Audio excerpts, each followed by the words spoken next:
My name is Les Schultz, and I'm a Charter Member of EPA, and I work in the Office of Public Affairs. I created and I've operated Region 7's Graphics and Audiovisual Department for 40 years. The region has always supported me and allowed me to evolve from manual graphics in the 60s and 70s into computer graphics in the 80s and 90s, into video production in the early 2000s, and then on to live and archived internet video streaming. Now, 40 years ago, there were no computers, and graphics were basically created by hand, which left us artists up to our own imagination as to how to physically create interesting visuals.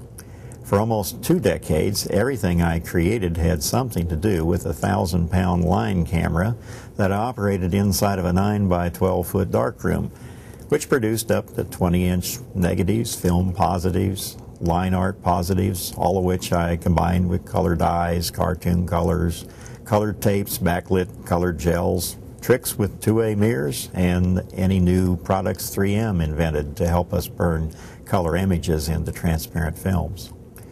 All this allowed me to send our program officials out the door with slides that were certainly more interesting than most and helped to keep their audiences awake.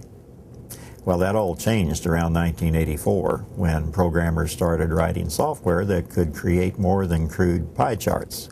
Many of my artist buddies were actually afraid of this computer age, but Region 7 was always willing to allow me to latch on to new technologies.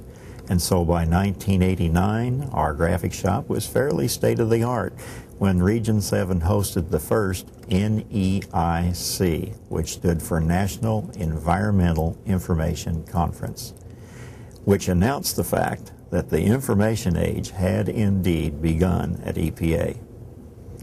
In the early manual graphics years, I did all the work or all the visuals from end users' notes. Now, it's much more efficient for the end user to produce the visuals themselves rather than wasting time trying to tell me what they want.